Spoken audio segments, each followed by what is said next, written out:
تو میں آج آپ کے سامنے عرض کر رہا ہوں کہ پرہیزگاری اور تقوی یہ کس چیز کا نام ہے. تو یہ ذہن میں رکھیں کہ یہ کسی مٹھاس کا اور کسی پھولوں کی سیج کا نام نہیں ہے. تقوی اللہ کی قربت عطا فرماتا ہے، لیکن تقوی مشقت کا نام ہے. تقوی کوئی پھولوں کی سیج نہیں ہے کہ انسان یہ سمجھے کہ میں ایک بڑی انتہائی خوبصورت اور مزے والی زندگی پسند بھی کروں اور مجھے تقوی بھی نصیب ہو جائے. تاریخ اٹھا کے دیکھے، تقوی وہ ہے اللہ کا قرب جس کو عطا ہوتا ہے، جو جتنا اللہ کے قریب ہوتا ہے اللہ تعالیٰ اسے آزماتا ہے، اللہ اسے آزمائش میں ڈالتا ہے. قرآن کریم میں اللہ فرماتا ہے وَلَنَبْلُوَنَّكُمْ بِشَيْءٍ مِّنَ الْخَوْفِ وَالْجُوعِ وَنَقْصٍ مِّنَ الْأَمْوَالِ وَالْأَنفُسِ وَالثَّمَرَاتِ.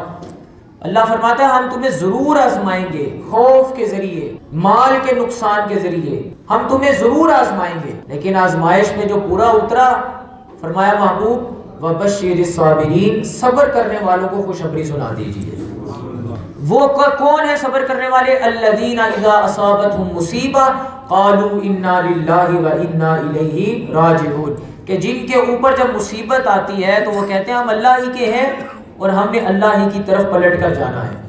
جب وہ صبر کے اس مقام پر پہنچتے ہیں تو اللہ فرماتا ہے اولئک علیہم صلوات من ربہم ورحمہ، یہ وہ لوگ ہیں جن کے اوپر ان کی رب کی طرف سے رحمتیں بھی نازل ہوتی ہیں اور فرشتے ان پر درود بھی بھیجتے ہیں، دعائیں مغفرت کرتے ہیں فرشتے ان کے لیے. یہ وہ لوگ ہیں. تقوی پرہیزگاری کا نام ہے. اب تقوی کی دو صورتیں ہیں. ایک ہوتا ہے تقوی اندرونی، ہمارے ہاں اکثر تقوی اندر کی کیفیت کا نام ہی سمجھا جاتا ہے. تقوی اندرونی کیا ہے کہ انسان اندر سے اپنا جو باطن ہے اس کو پاکیزہ کرنے کی کوشش کرے، یہ تو ہے.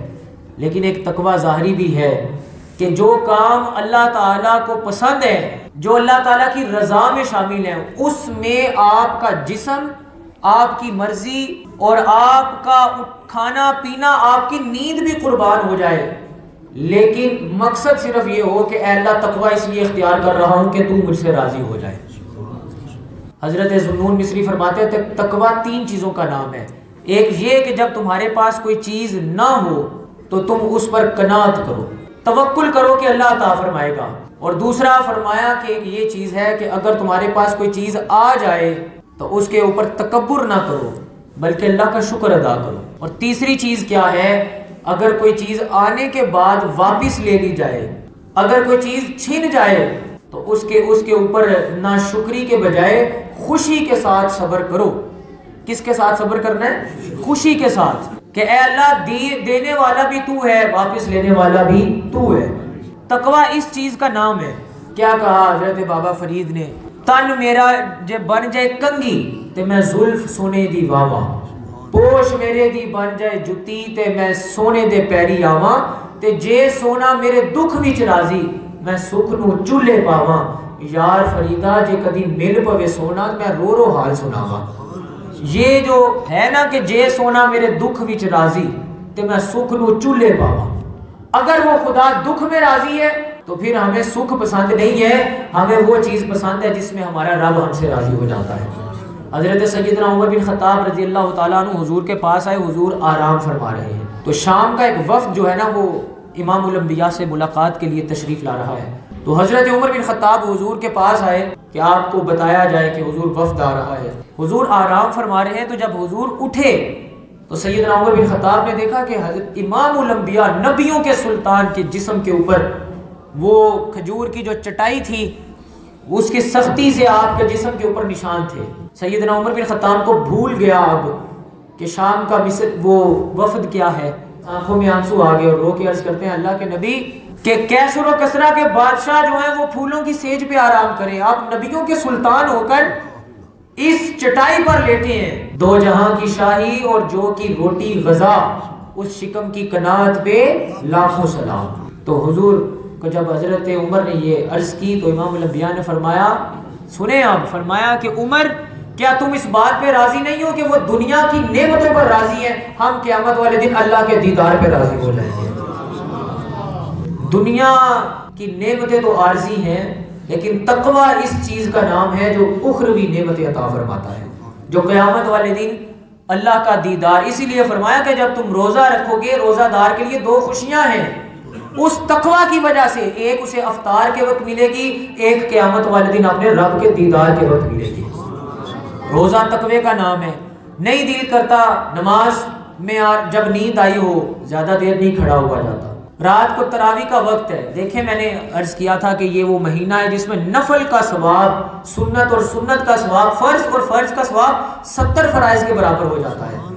لیکن جو سجدہ کرتا ہے نا، حضور نے فرمایا رمضان المبارک میں جو بندہ سجدہ کرتا ہے اللہ اسے سجدے کی بدولت قیامت والے دن اپنا دیدار نصیب فرمائے گا۔ سجدہ تو ویسے ہی بڑا قیمتی ہے، لیکن عین اس وقت جب نیند آئی ہے، جب جسم افطار کے بعد تھکا ہوا ہے، ٹوٹا ہوا ہے، اب وہ کہتا ہے کہ آرام کر، اب وہ کہتا ہے کہ سو جا، لیکن کیا کسی نے خوب کہا کہ رات پوے تے بے دردانو نیند پیاری آوے، رات پوے تے بے دردانو نیند پیاری آوے، لیکن درد مندانو یاد سجن دی ستیاں آن جگاوے۔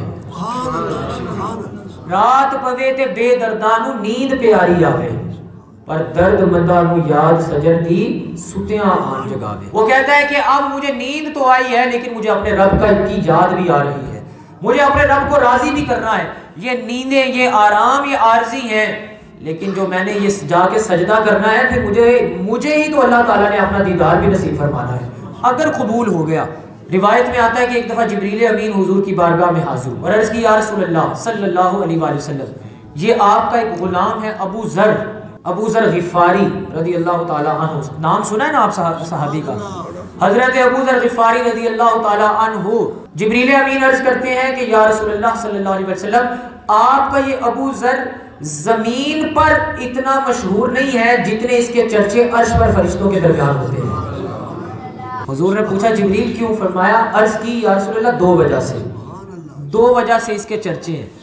ایک تو یہ اللہ کی توحید بہت بیان کرتا ہے، کثرت کے ساتھ سورہ اخلاص کی تلاوت کرنے والا ابو ذر، قل هو اللہ احد اللہ الصمد لم یلد ولم یولد ولم یکن لہ کفوا احد، کثرت کے ساتھ پڑھتا ہے۔ اور دوسرا سنیے گا، یا رسول اللہ فرشتوں میں اس کے چرچے اس وجہ سے ہیں کہ یہ ابو ذر عمل میں سب سے زیادہ ہے لیکن اس کے اندر عاجزی بھی سب سے زیادہ پائی جاتی ہے۔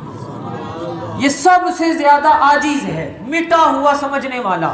حضور یہ اللہ تعالیٰ کو اتنا پسند ہے کہ اللہ تعالیٰ تو آپ کے سارے صحابہ کو پسند کرتا ہے لیکن فرشتے سب سے پہلے ابو ذر کا نام لیتے ہیں عجز میں، عاجزی میں۔ تو تقوی اس چیز کا نام ہے۔ اے ایمان والو، تم پر روزے اس لیے فرض کیے گئے تاکہ تم پرہیزگار بن جاؤ۔ اب میں آپ سے ایک سوال کر کے گفتگو کو سمیٹوں گا، مجھے یہ بتائیں کہ اللہ تعالیٰ نے رمضان کے روزے سال میں کتنے مہینے فرض کیے ہیں؟ ایک مہینہ۔ سارے بولیں گے کتنے مہینے؟ ایک مہینہ روزہ فرض ہے۔ اور پھر فرمایا اس کا مقصد یہ ہے لعلکم تتقون، تاکہ تم پرہیزگار بن جاؤ۔ کیا تقوی یا پرہیزگاری اللہ تعالیٰ ایک مہینے کے لیے مانگ رہا ہے؟ بولیں گے صحیح؟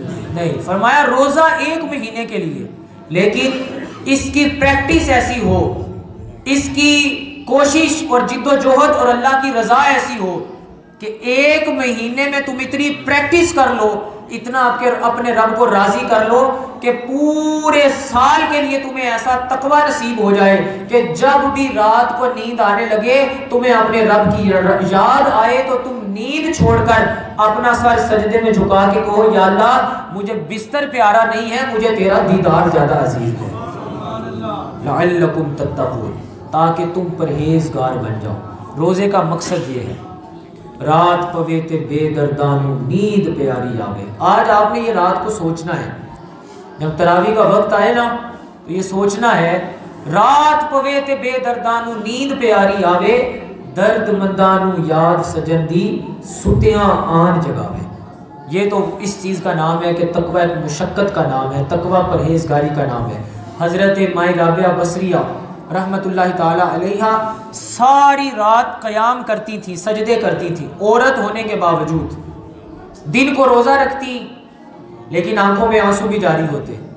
کسی نے پوچھا رابعہ اتنی عبادت کرتی ہو، اتنی عبادت کرتی ہو لیکن یہ ہر وقت رونا کیوں ہے؟ تو کیا ہی خوب جواب دیا، رو کے عرض کرتی ہیں کہ میں جس رب کی عبادت کرتی ہوں نا وہ بڑا بے نیاز ہے، مجھے ڈر لگتا ہے کہ کہیں میری عبادت وہ قبول نہ کرے تو میرا کیا ہوگا۔ میں رو کے اللہ سے یہی عرض کرتی ہوں، یا اللہ عبادت کی توفیق بھی دی ہے تو اپنی بارگاہ میں اسے قبول بھی فرما لینا، قبول بھی فرما لینا۔ اللہ تعالیٰ سے دعا کریں کہ اللہ ہمارے روزے اور ہمارا تقوی اپنی بارگاہ میں قبول بھی فرمائے۔ اللہ ہم سب کو عمل کی توفیق عطا